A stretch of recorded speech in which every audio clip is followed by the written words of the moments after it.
Howdy everyone, my name is Benjamin from Benjamin's Outdoor Adventures. I will apologize ahead of the time for any noises or disturbances you hear while I'm talking. That's how it's just going to be. Now today I'm going to be doing an experience review of the Crosman F4 Phantom, and I love this thing.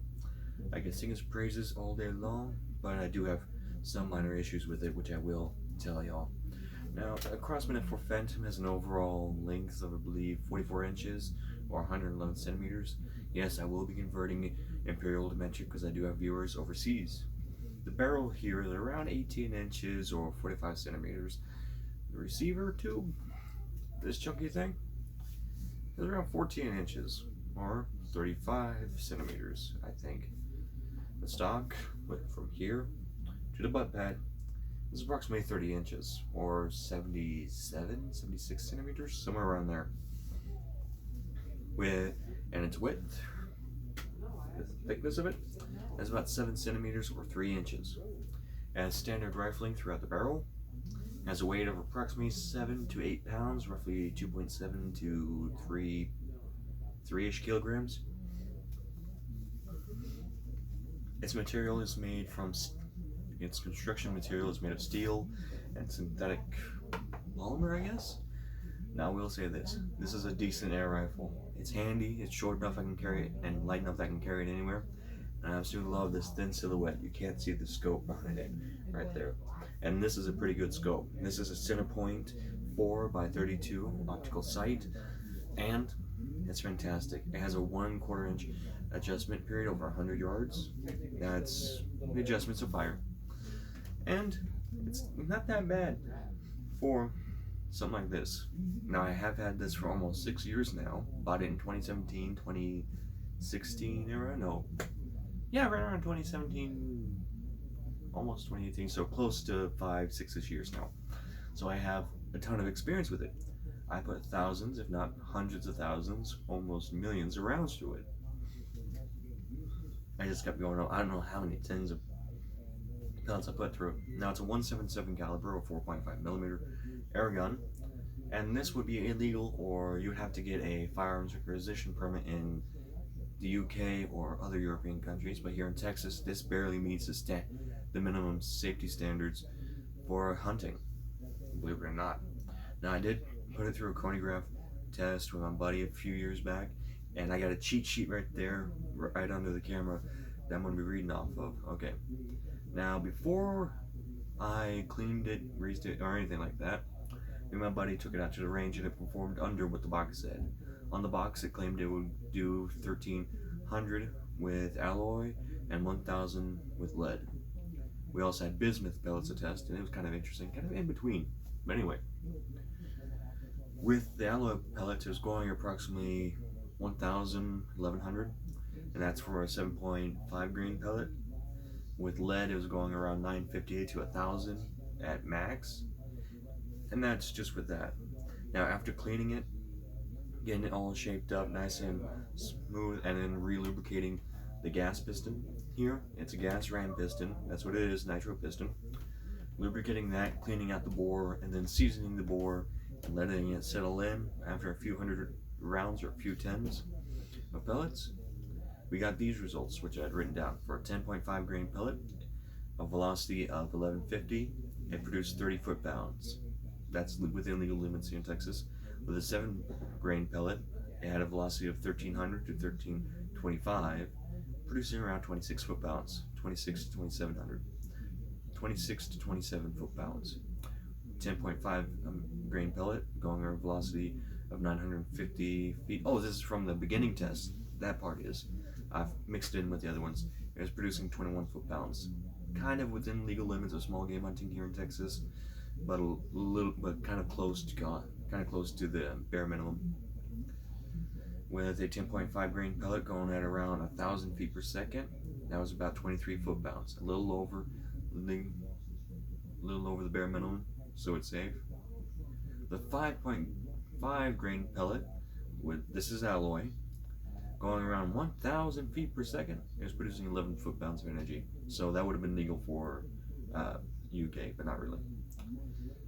Again, 5 point grain pellet going 1,300 feet per second, and this was a fluke. I don't know how. It was going around 18 foot-pounds, and then it reached a peak of 1,350, which produced around 18 to 19 foot-pounds, almost 20, and that was not within legal limits here in Texas.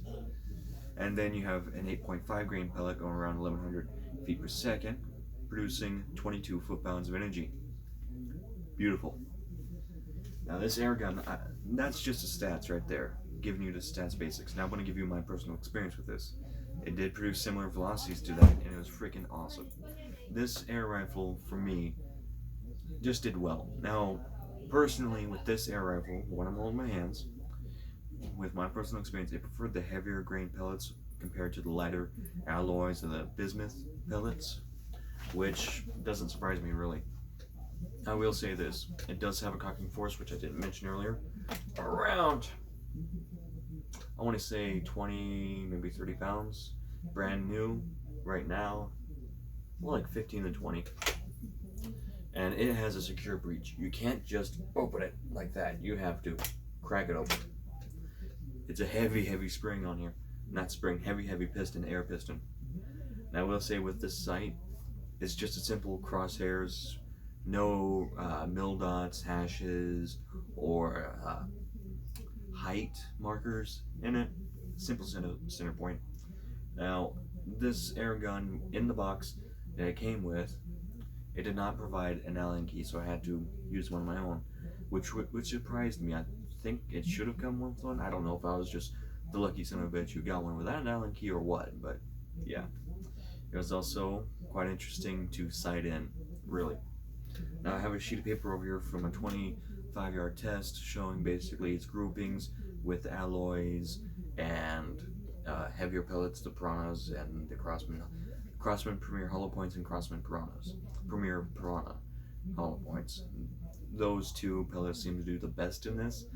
It does do pretty okay with Crosman Destroyers, but it's not recommended because they kind of like to drift.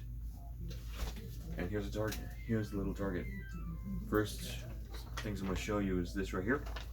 As you can see, with the lighter pellets, it wanted to drift upwards.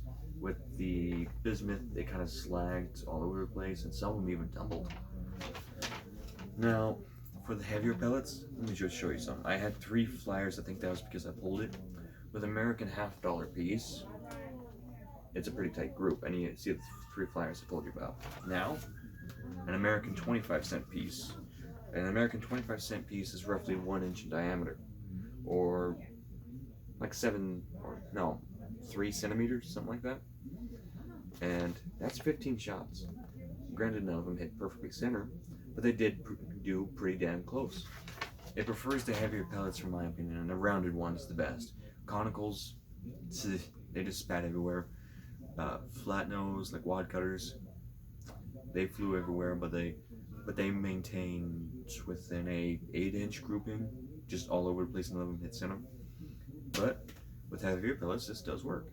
Now this bar right here, some people say it's a shroud, a barrel cover, and a suppressor. I don't know if it actually reduces noise, but it's pretty good, and I've used it a few times to cock, and it seems pretty secure. I don't hear any hollowness, quite roughly. Maybe in this area where the tip of the air gun is, may have like a 1/4 inch off, and maybe hollow there. So I don't know. On the box, I never kept the box, so I can't tell you for sure. But with the almost 6 years of having this air rifle, I can tell you this: it is an awesome air rifle. It has great accuracy, great velocities, and pretty damn good. Now, I will say I did do competitions with this, small county competitions, like small group of guys, betting pool, $50, entry fee $10. Whoever wins gets all the money. I got 3rd place in that little tournament, which surprised everyone, with a nitro piston. Everyone else was using Springers or PCPs.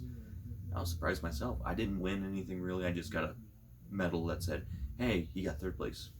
And the targets, I actually got to keep. One of the ones I couldn't hit were these little poker chips. These little blue poker chips at about 100 yards. I could hit the ones out to 80, and the ones at 100, I nicked 3 of the 5, but I didn't qualify all of them because some of them were light nicks, others were crack nicks. I only got 2 out of the 5 were considered real hits because they actually shattered it enough that you can tell. And I didn't do it within the time limit, but I did get pretty damn close. Everyone else was having trouble, but the guy who won was a PCP owner who used a 25 cal. I think he used a Bobcat. I'm not sure, but that's pretty damn good. A tiny little thing like that, 100 yards with this. Granted, I did have to aim to the very bottom of the sighting reticle and hit. Now let me tell you another good thing I love about this. The stock. Because of its thin silhouette, its weight, and how it feels in the hands, it's fucking awesome. And compared to a Springer, now with a Springer you have to do something like called the artillery hold, which is where you hold it so lightly. My finger's not on the trigger, I'm just giving a thing. You have to pull the trigger so lightly until it goes off, let it bounce. But with a gas piston like this, and considering how it is, I can hold it up here, back here. I can do sitting, standing, prone, and laying down. Sitting, standing, and prone, kneeling. I can do all of those combos, and I can keep it steady. And with this non-adjustable cheek riser here, it's fixed and it's part of the stock. Solid son of a gun.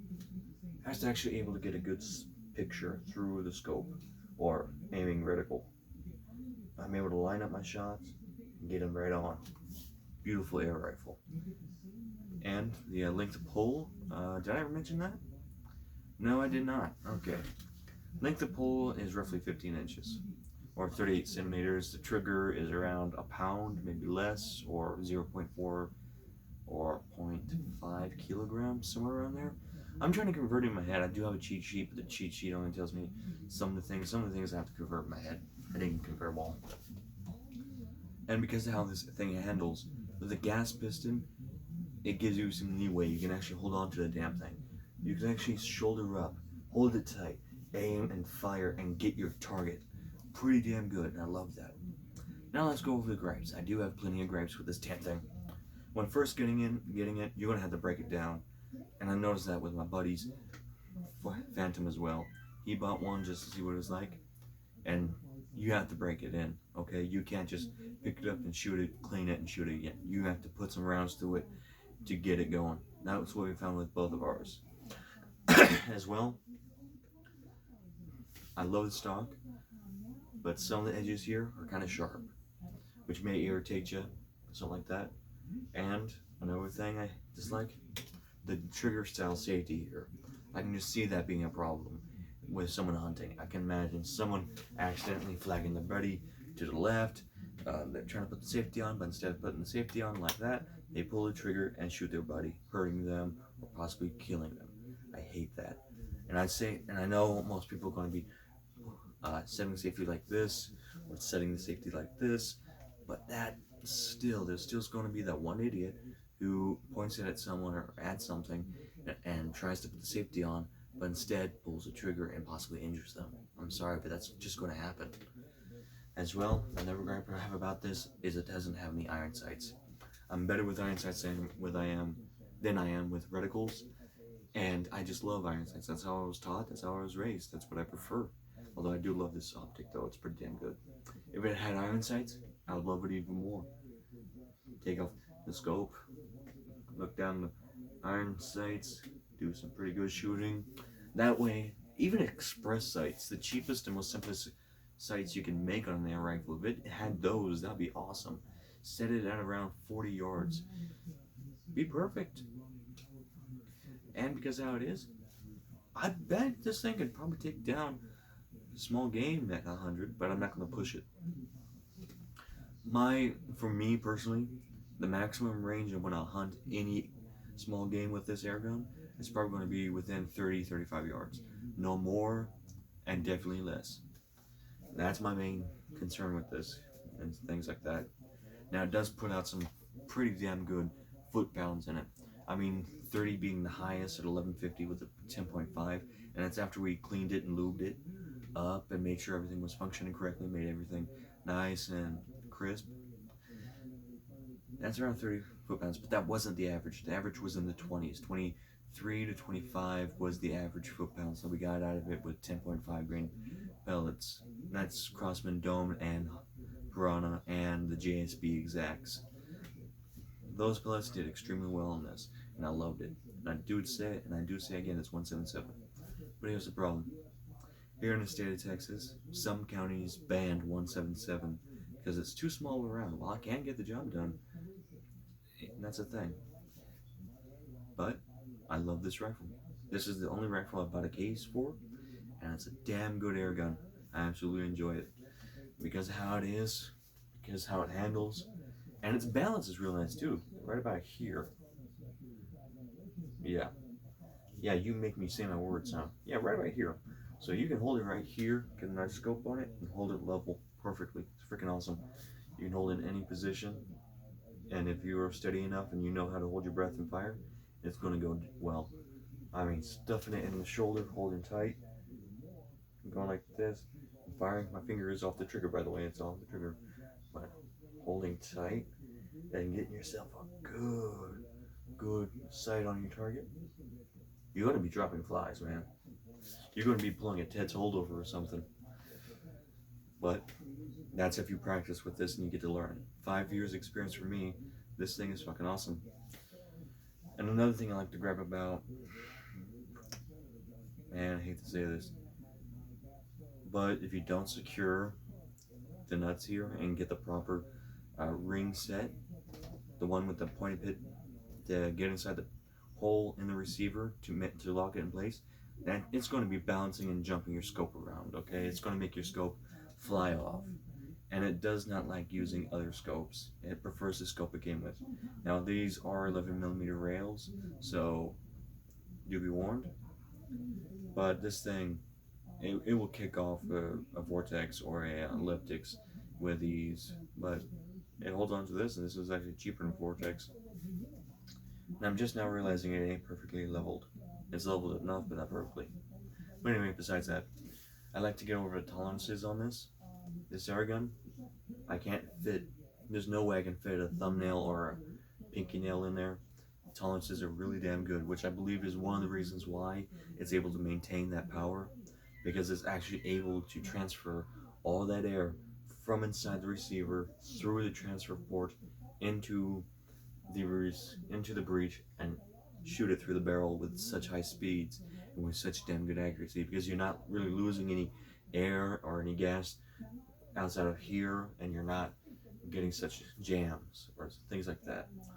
Although I will say something, with it being such tight tolerances, that means if you try to diesel this, there is the potential it might explode. Do not try that.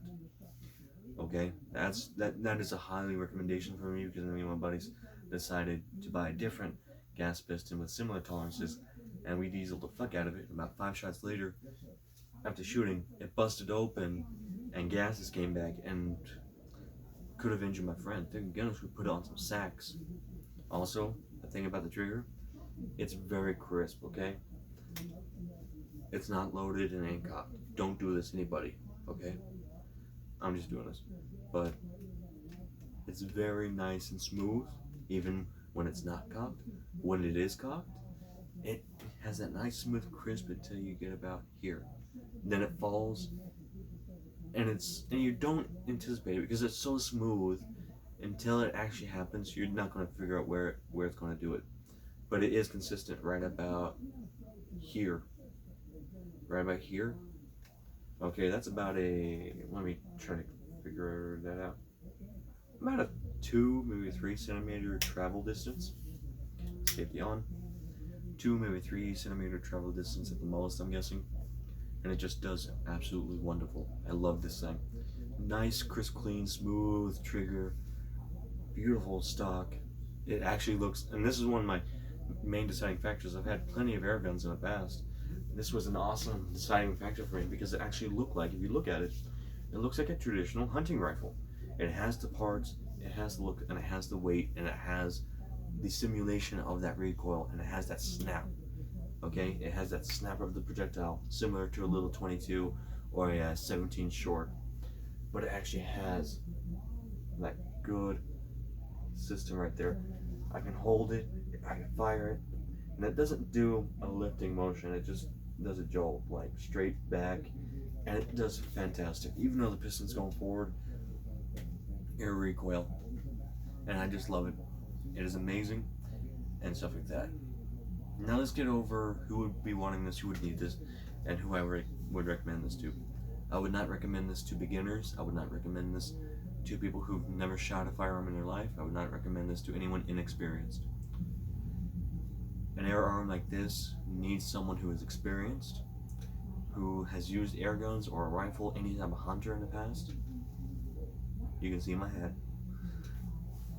And something like that, because this handles differently than the Springer, and it handles very well, and if you treat it well, it'll last you. If you don't treat it well, it's going to spin and spuck your ass. Now each air rifle is different, so you don't have to take my word for it, but with the many years I've had this, it's an awesome air rifle. It meets the Texas state requirements to a T, barely, but it meets them. It just doesn't meet certain county requirements. I can take this to a national forest for hunting, and it should be good for the state level. But certain counties, ooh, if you get caught, the game warden's arresting you. But that's just from my understanding. Yeah, Brits, they can't have anything over 12 foot-pounds here in Texas. If you get caught hunting with something under 18 foot-pounds, you get arrested. How funny. That to me is real interesting, though. I'd like to understand why they decided that. But the Crosman F4 Phantom is an awesome beast. I love it, and it's cool. Sorry for making the video so long. I just got carried away. I do have my problems with it, but I do love this arm, and I would recommend it to hunters and experienced people. Just be sure you're over the age of 18 and you hunt responsibly and have your hunter safety and education courses done. With that being said, thank you for watching this video. Please like, comment, subscribe, and have fun wherever you are. Thank you.